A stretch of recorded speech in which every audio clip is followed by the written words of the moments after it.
Every industry has its jargon, the vocabulary that is used that maybe people outside of industry don't quite understand. The creative industry is certainly no exception. You may be a designer, an animator, and you want to brush up on your vocab so that you can more effectively communicate with other creatives. Or maybe you're not a creative, but you do work closely with those folks, maybe as a client or a manager, and you want to get better at effectively communicating your vision. In either case, this video should be very helpful for you. So sit back and enjoy this very practical presentation on creative terminology from Epipheo's Senior Art Director, Bitsy Vos.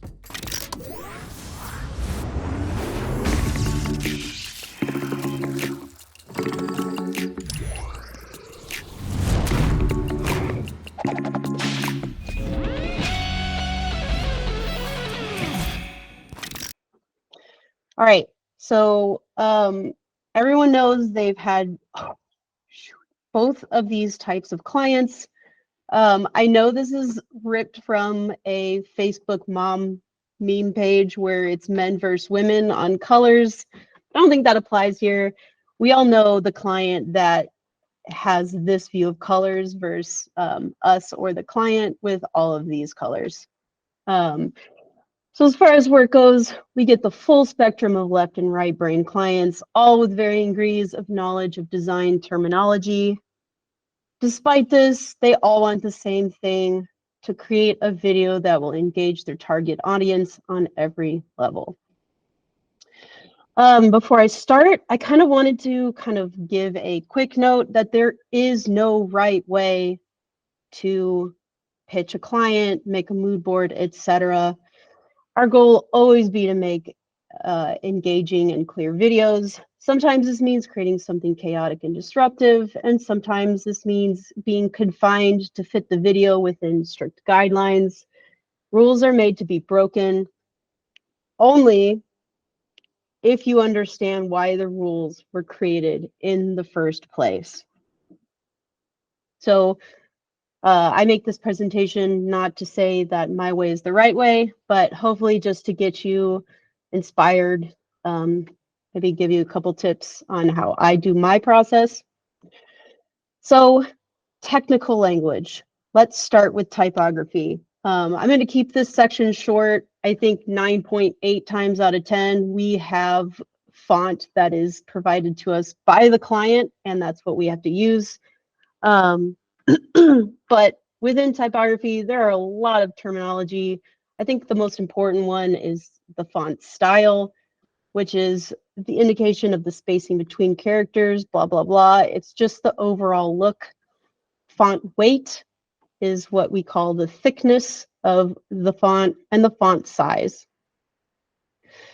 This is very important, I think, and I think this is just a creative thing we should know as motion designers and creative directors, is that the term kerning is the procedure of altering the spaces in between letters of a font, but this only applies to specific and individual letters. This is contrasted by tracking, and tracking is the term for just the overall letter spacing. So this makes just uniform spaces throughout the letters. And that's the difference between kerning and tracking. And then leading is just the space between the baseline of your type. All of this is very important, especially when we get to white space a little bit later. And you'll see why. So if you guys are interested, Google has the greatest master type resource on their font page. Go ahead if you are interested in learning kind of typography. This is the place to start. It'll talk about anything from line weight to widows and orphans, which you'll probably see a lot of orphans in my presentation because I just didn't have time to typeset it. All right. So let's go on to design and UI basics. So for us, the grid is very important, whether you're conscious of it or not. I know most of us are aware of kind of what's the word for it? Title safe, which is in itself a grid. But we use grids to create balance. It's just the easiest way to create balance in your image. Placing elements on the vertical and horizontal lines that divide your page into thirds, etc., gives your layout design a sense of balance without making everything symmetrical, which is tiresome. That also can help create cohesion, which is absolutely appealing to anyone. Grids can make an image cohesive. A grid can help a designer arrange many disparate elements of an image in an easily digestible and cohesive way. If you remember magazines, or you still indulge in a magazine, you'll see that every magazine follows a grid where the type fits, where the image fits, etc. It's just a really easy, simple way to see the grid in action. And three, it just is appealing. It just is visually appealing to the viewer, and it helps them kind of see the proper visual hierarchy. Here are some really simple grids. Just plopping one in there, like this block grid is pretty reminiscent of Title Safe, can help you just align your elements into a space. These are not the only grids, but these are just some of the simple grids. So a couple examples. Here's a really fun UI style, but you can see their grid pretty clearly. It follows, the type is aligned to edges. It's got clear margins, and things are pretty much aligned with each other. You see the flower's just a little off center, which gives it a little fun pop of difference. And the grid is in illustrations as well. These are very, very obvious examples of the grid. They are pretty reminiscent of UI. You can see that things just align with each other. Even if these aren't perfectly aligning, they all have equal amounts of space between the image, which gives it a sense of appeal and organization. So here's a couple of images that I just love them. This is a good example of no grid. You could probably argue that, okay, these lines probably follow some sort of grid, but overall, this is an ungridded illustration, and it's really fun to break the rule of grids, especially when you're like creating this like high motion, tense, kind of chaotic art that is quite honestly in this example, like it's musical. It's like very jazz. So when I say like the grid is so good, like there's very good and appealing reasons to break the grid as well. This is also a really fun little utilization of the grid because it goes from no grid to grid, which is an element I like to use in my videos a lot, especially when we're talking about software that organizes things, or like going from there's too much to everything's nice and pretty. So you can see. Okay, this is the hill I'll die on for the rest of my life, and it's negative space and white space. I make a lot of comments if you come to me about kind of this like negative space and white space. You probably hear me talk a lot, especially from here on out, on sophistication in design. This is what I'm talking about.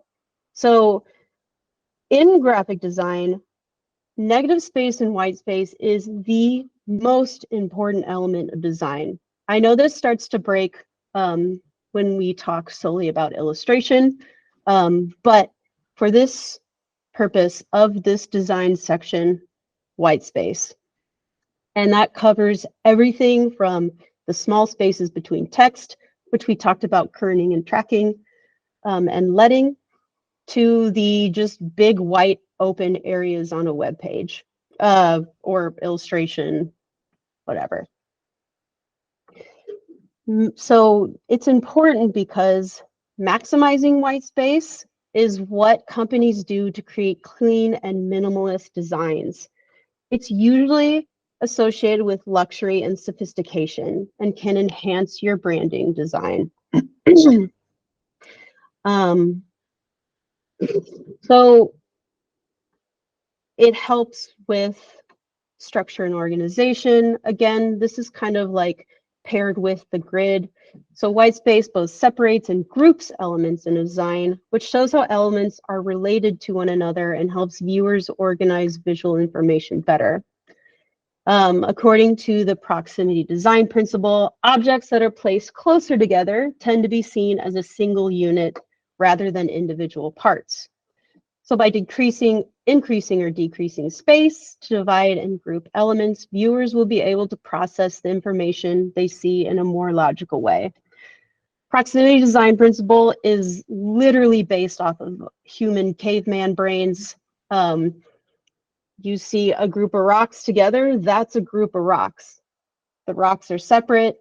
It's just, we're just refining caveman brains here at this point. So, of course, readability and legibility. Using white space to separate blocks of text make content easier to read and digest and contributes to increased comprehension. Adding a lot of white space around text also makes it easier on the eyes and keeps the reader from getting overwhelmed with too much information.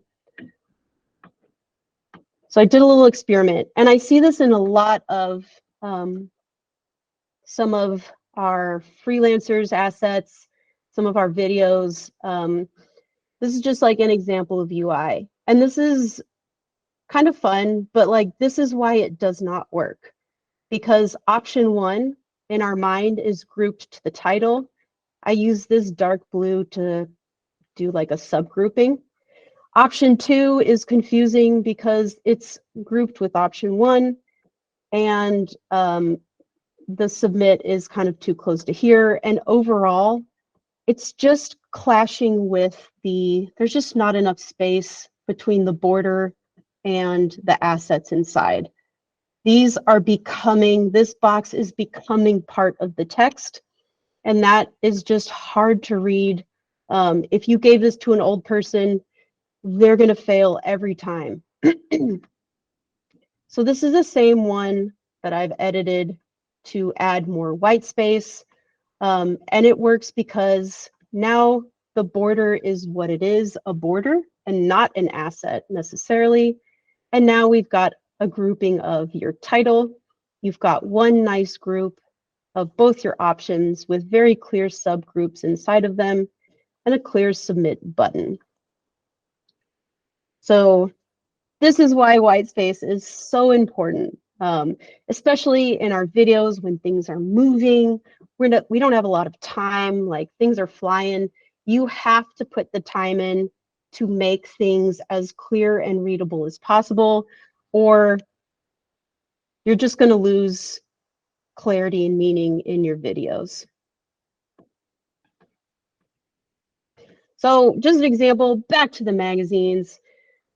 Talking about white space equals sophistication. I'm sure you've all seen any sort of high-end product, think Apple, whatever. It is all going to be minimalistic in some way when the goal is sophisticated and luxury. There's lots of white space. It really is, the object is, we don't have to explain ourselves. Here's our product. And so they use a lot of white space. And I'd like to clarify, like, white space is just unutilized space within your design. It doesn't have to be white. So here's some magazines where the goal is not sophistication. I don't want to call these unsophisticated because this teen magazine has a very intentional goal of being fun, musical. I mean, it appeals to them. Here's Dad magazine, which I did not know existed, and I'm so curious. It's probably fake, but emoticons, your daughter will love, smiley face. Whatever it is, it's an incredible cover. So again, don't want to call these bad. They are just not luxury sophisticated. And this right here is one of my favorite intentional anti-sophistication. I'll pop it up right now if you can see it. It is the Yale School of Art webpage. It's beautiful. It has taken all of the sophistication rules and just literally smashing them intentionally. So there's all sorts of ways you can kind of have just a grand old time breaking rules and or just choosing different ones. All right, so that was design basics. Now let's go to visual basics. Technically, these are all considered design in my mind, and they're all visual. I think I think a lot of design principles apply to art and vice versa, just because it's just psychology, really. So line psychology. And I promise this is all going to come back to us when we start talking about mood boards. But the basics of line psychology are you have vertical lines, which kind of in the human brain represent energy, potential. They look like graphs. They look like skyscrapers. They just look like big, tall buildings, which is a symbol of power. We've got horizontal lines, which are laying flat. They kind of give us this feeling of relaxation. It's not necessarily like less powerful, maybe a little more strong, but they're grounded and represented with earth and stability. I mean, think horizon line. Curved lines are kind of associated with organic. They have a little more spontaneity than the literal straightforwardness of a straight line. And of course, the more curved it is, the more dynamic. And diagonal lines, which create a sense of dynamism, and movement. They stimulate excitement. They can appear to be rising like a mountain or falling kind of like a slope. So great way to utilize line and movement in your pieces. And then breaking that down a little bit further, you've got thick lines and thin lines. Thick lines convey strength and give emphasis to nearby elements. It's kind of like architecture. The thicker the line, the heavier, the stronger it'll be. Graphically, they make a statement and they are very bold, whereas thin lines convey fragility or delicacy, and they are often used to convey sophistication and elegance. Shape psychology, which darn, I think I deleted one on textured line versus straight line, but we'll see. So shape psychology, everyone knows this one. Squares and rectangles, they give us viewers a sense of reliability and security. And these attributes make people feel safe and contained. However, they can portray dullness and lack of imagination. Triangles also, because of their structure, represent stability and balance, but we add movement into this shape. So by the laws of nature, viewers will always see where the point is. So if the triangles are facing left or right, it represents progression, either forwards in the sense of movement or backwards in the sense of backtracking or dwelling in the past. Circles are so soft. Commonly, they represent unity and protection. So circular shapes are much friendlier than the others for encompassing other images in. Circles never stop, so neither does the eye when viewing them, and can give anything kind of a childlike whimsy, if you will. Polygons are less used, I think, but they are very strongly representative of nuts and bolts, beehives, It's got a very worker man's shape. So they're usually used as puzzle pieces to create larger compositions, and organize information in your design. Infographic design. They're very common in infographic design. So next, let's talk about texture psychology. Everyone remembers, actually that's false. We've all seen the baby books where you learn textures. It's just ingrained in us. We're touching, sensing beings. So texture is always associated with a sense of feel, which draws all the viewer's physical and mental attention to the graphics. This means adding it to graphic designs can relay a particular message and inspire desirable emotions to your target audience. On the flip side, and also, sorry, I'm a little sick, so words are hard. Textures will attract attention, activate eye movement, but they can overshadow the use of form and color. For example, these are rectangles, but you probably didn't really register them that first. You were like, oh, soft. Oh, hard. Scratchy. They emulate, it's falling apart over here. They emulate the natural aspects of the earth and make illustrations feel more human or handmade. Here we go. So, no texture. No textures are unobtrusive, undemanding, and may be understated enough to allow showcasing other elements as form, color, and space without becoming additionally counted element. It's cool, graphic, and precise, but it's almost sterile or unfriendly. I think digital web design, wireframe, almost unfinished in some perspective. So harsh texture will evoke emotional reactions of strong and vigorous feeling. The concept of using hard texture in place of detail could feel much more tactily and visually satisfying. In this case, instead of leaves, we've got these really, really nice harsh textured lines. Think how bare wood feels hard and rough, very natural and aggressive, but strength and elegant when we polish it. Soft texture. A textural softness is friendly, cozy, appealing, and inviting, like a Victorian family portrait incorporating velvets and laces.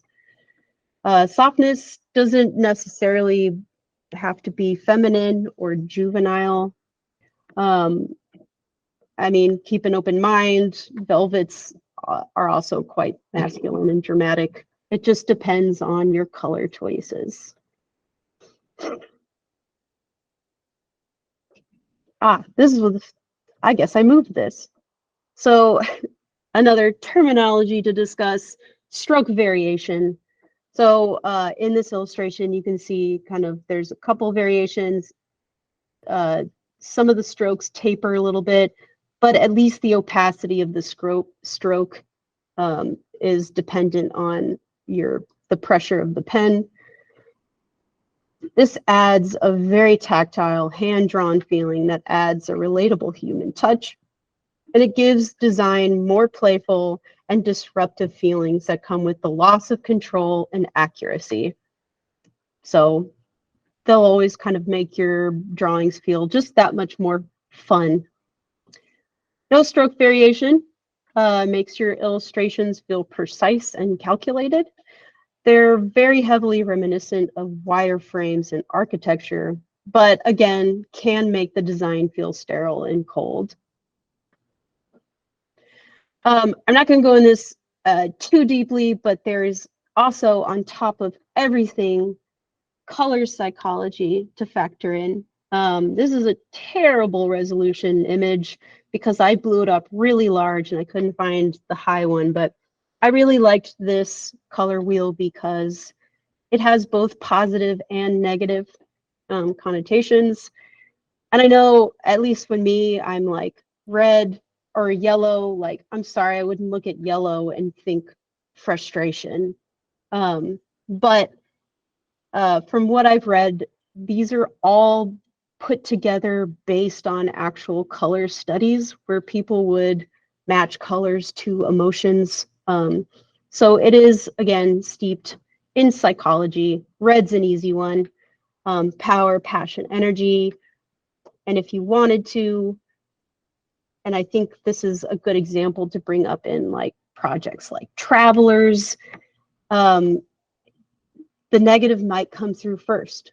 So in Travelers, it might feel like the whole video is a danger or a warning, and it's kind of your job to try and find ways to flip it to the positive.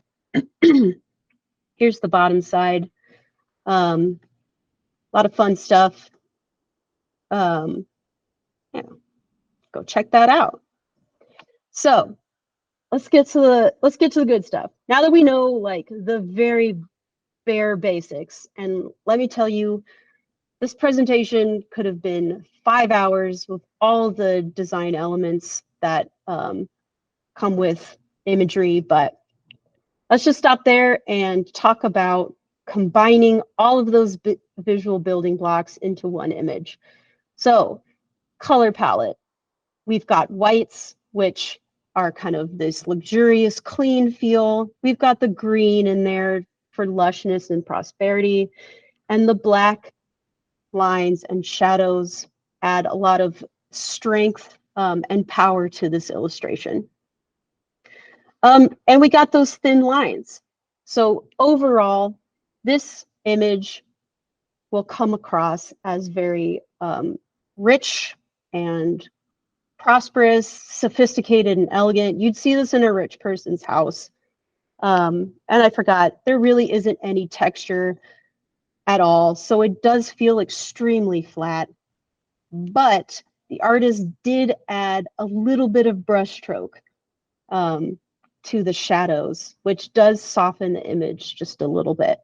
Makes it feel just a little more tactile and approachable. I love this illustration. So the color palette is just clean, it's simple, it's sophisticated in all of its whiteness. We've got pops of yellow, which cheers it up. We do kind of feel that optimism.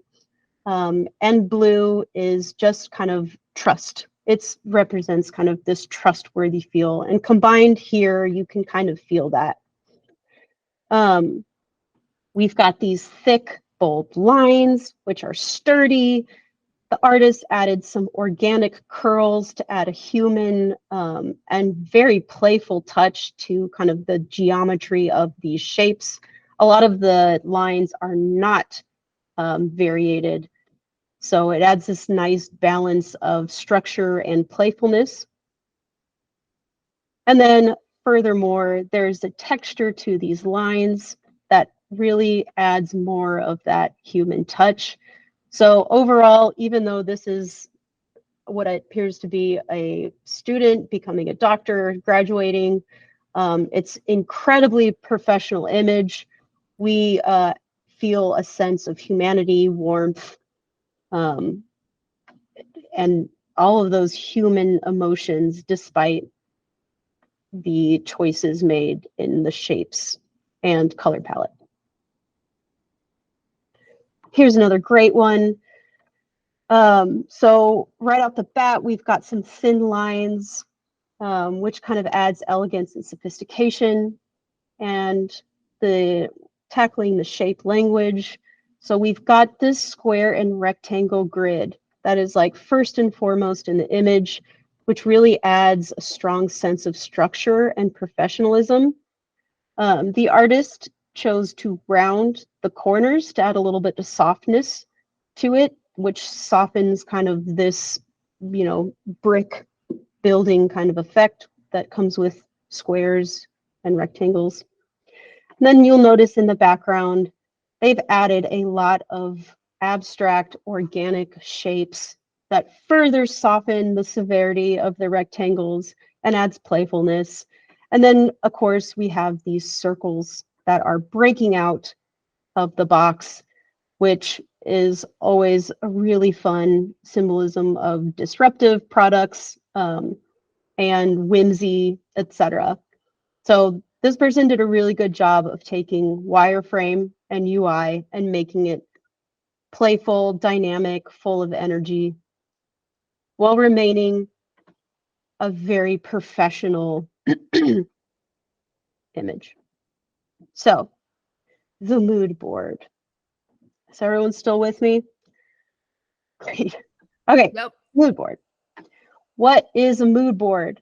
So mood boards are digital collages that arrange images and other design elements into a format that's representative of the final design style. Mood boards are bold discussion material. They are not brand guides. They invite your client to react, to tell you what their gut reactions are to preliminary design exploration. You all need to know how to talk about mood boards. So here's mood board I did. This one I've actually given a really short blurb.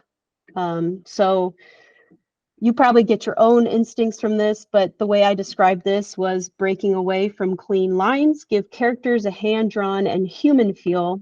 A limited color palette adds a level of sophistication. Those were the two things, the two most important things I pulled from this design. You don't always have to talk about the yellow adding warmth and the black giving a sense of strength and stability. But you should know what about this style is relevant to your pitch. So let's discuss how to talk mood board. First and foremost, work with what you have. I implore you to, before anything else, read the brand guidelines. I mean, like, really read them. A lot of times you will find all of the keywords you need to start building and talking about your mood board. Even if the visual direction is described in detail and there's not much room for, exploration, using wording from the branding will help reinforce trust that you understand their brand. And that is number one. You have to do this if you're going to pitch and sell anything. Thank you, Katie. This is a page that I pulled from a client branding. This was easy. This was just money in the bank. They had it all out for you. But as you can see here, wow, consistent, distinct, relevant. These are all words you can pitch back to the client and reinforce the fact that you know your stuff. I also want to add that the reason I do this is because brand guidelines are things that take maybe a year to build with a team of designers that spend all of their time, 8 hours a day, 40 hours a week, focusing on this branding. So the client is already repeatedly getting hit with these words. I mean, they're the ones telling them we're confident and consistent and modern. Like, using those, it's just a no-brainer because they've been hearing that nonstop. And they've paid a lot of money to get these brand guidelines, quite honestly. So it always feels good when that comes across. So let's go even further and talk about buzzwords when we're talking about mood boards. So I will say, kind of starting here, I have gone ahead and gone a little overboard on my language for these mood boards, just so we could get like all the words possible in. I'm not going to go up. You've got to use your brain. Like, I'm not going to go to a trucking agency and use high design terms and paragraphs of flowery words. Like, they're just going to think I'm an idiot. Or they're going to think I think they're an idiot. So use your best judgment. I just went overboard in mine. So never use negatives when describing objects in your mood board. It's very tempting and easy to use words that have negative connotation in terms of business. Don't do that. it's just like a business 101. If you're trying to sell something, you're not going to say it has less suction, like a vacuum. It has less suction than a Dyson. Like, it's just, you just don't do it. So broadening your vocabulary will not only help your client understand your vision, but it'll help the animator and illustrator too. Mitzi, can you give an example of, because I'm just trying to think like what would be a negative that you might be tempted to use when describing a mood board that maybe to you doesn't feel super negative, but helps explain it or something?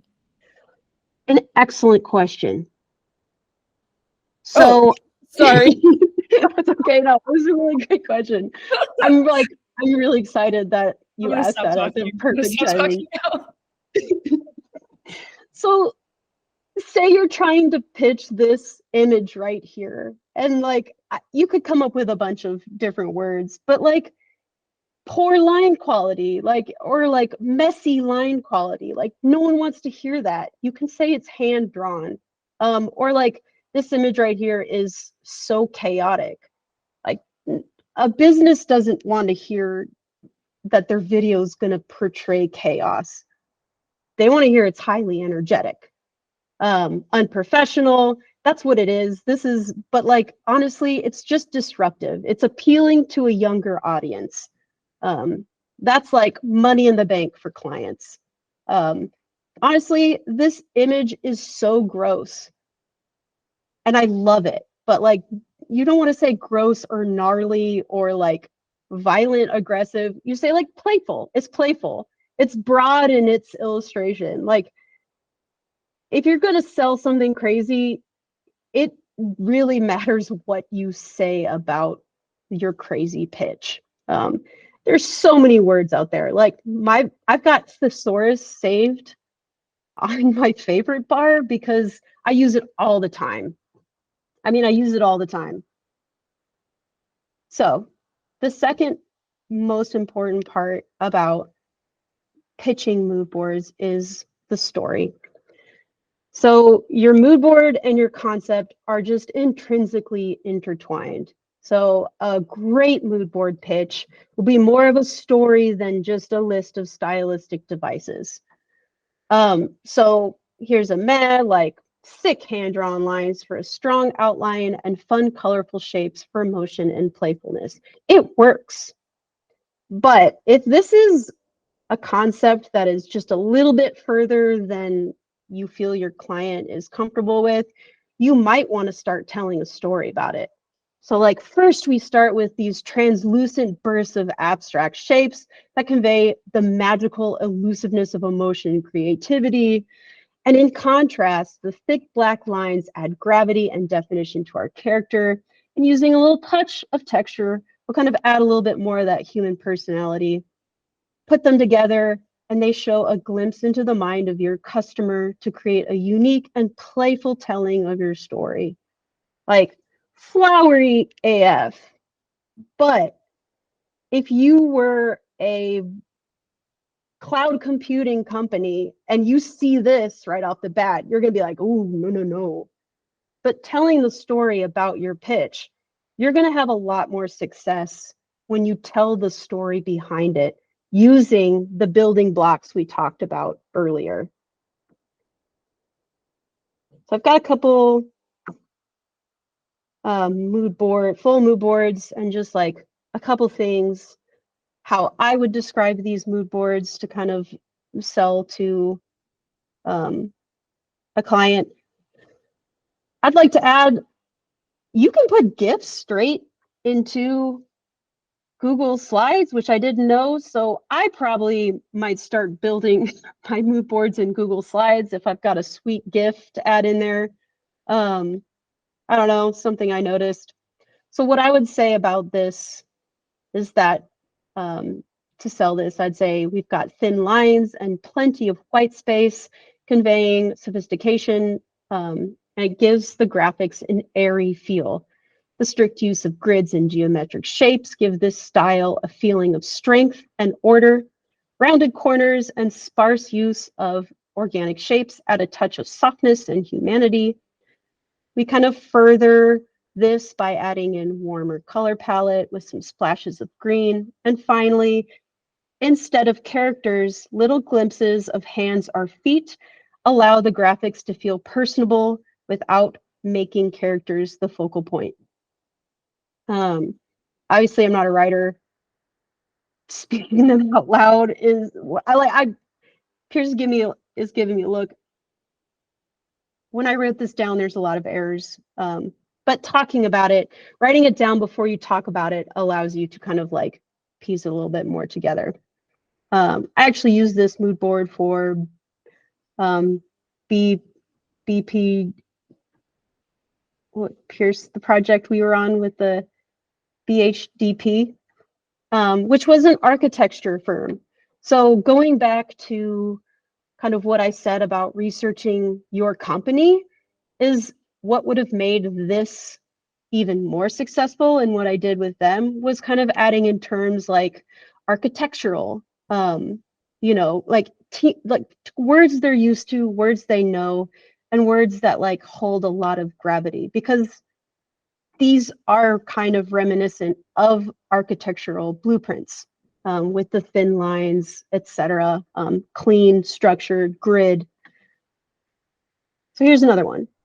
And here's one that I've put a little bit more story into, because in this case, although we use UI as the driving mechanism throughout the video, we take extra care to make the characters the focal point to emphasize how your product works for humans, not the other way around. To do this, we will use crisp, thin lines and blocks of muted color, reminiscent of wireframe. Our character will be built using similar geometric shapes to maintain style cohesion, but they will be vibrant and diverse to grab attention and relate to the audience. We plan on further adding playful personality by associating, occasionally using hand-drawn lines as texture. These touches will help the viewer know the characters are happy and having fun using your product. So that in itself is like, you're still describing it. The goal is to kind of describe and educate your client on your stylistic choices while kind of reselling them what they want from their product. In this case, yes, we have a UI product, but we put the characters first. And that's like right here. You're kind of choosing a style that does that. I will say too, to kind of add on to that, is if you kind of just throw some mood boards at a client, I'm sure you've all experienced this, but if I threw this at a client, there's a very high chance they're like, where's our UI? Like, they're not going to understand. They're conditioned in business. And sometimes we do get creatives as clients, but a lot of times we don't. So you really need to tell the client why you chose the things you chose, because it's not that they're ornery, they just don't know what to look at. Going back to our first slide, men versus women on color choices. Yeah, like some people don't know the difference between like a cherry red and a blood red. It's red. But if you tell them, they'll understand. So I did a tiny follow-up on brand dissonance. I think that this is helpful, and I think we need to hurry. So brand consistency is the opposite of brand dissonance. Mess it up. So like, this is just an example. Bank of someplace. They're a straightforward and high-end bank servicing billion-dollar corporations. They want a video to try and attract smaller, less earning businesses. They realize the cultural difference and know that a lot of their ideal target audience are millennials. They're open to having some fun. The budget is lots. This is their current branding. This is what they provided to you. So I'm going to kind of put, please refer back to anyone can make anything work. This is not bad pitching. I'm just telling you that why these are dissonant. So here you pitch to the client, fun yet sophisticated. So even if we're keeping the brand's color palette, and you make this very clear that we're going to keep your brand palette, but we're going to use a nice grid to match the design and keep the thin lines for a sophisticated feel, but add diverse characters and additional pops of color to attract and appeal to your target audience. After all, millennials love seeing themselves in videos. It's all true. And this is a very expensive style too. Here's mood board B, rich and sexy. So you keep the richness of the dark and gold color palette to create an exciting thematic approach to snag the audience. This pairs well with fun concepts that remind the audience of their favorite movies, velvety and expensive. So why they don't work in the purpose of brand consistency is that we forgot the foundational aspect of Bank of Someplace, and that it's straightforward and a bank. So both of these mood boards lean too far into the secondary aspects of less earning businesses, fun and millennial. Perhaps we felt like we were the target audience and created concepts based on what we wanted to see. And this is just something to be aware of. So a couple of additional notes. This doesn't quite work in branding because although the characters are relatable and make storytelling somewhat easier to inject personality into, their current branding leans away from characters completely, instead relying on photography and fancy flourishes. Clearly, this bank focuses less on humanity and more about the luxury that money affords. And then other notes, like you nailed it, like you were going to stay true to the color palette, the thin lines, the flat coloring, but it just breaks away too much. Their brand leans heavily on negative space and minimalism to create the sophisticated tone compared to the complicated and heavily detailed sophistication in this mood board. Both, I would say, are sophisticated in different ways, but the sophistication is just too different. This one failed because it's too retro.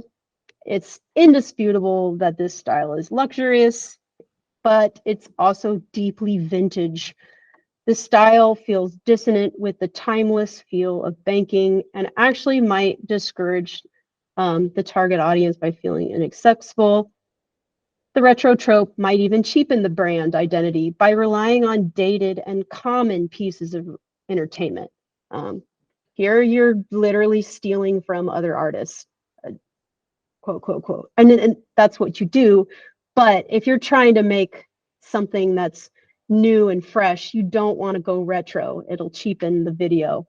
There's always place for retro themes in a video. Don't want to say that. For this bank, this is why it may not work. The style is too maximalist.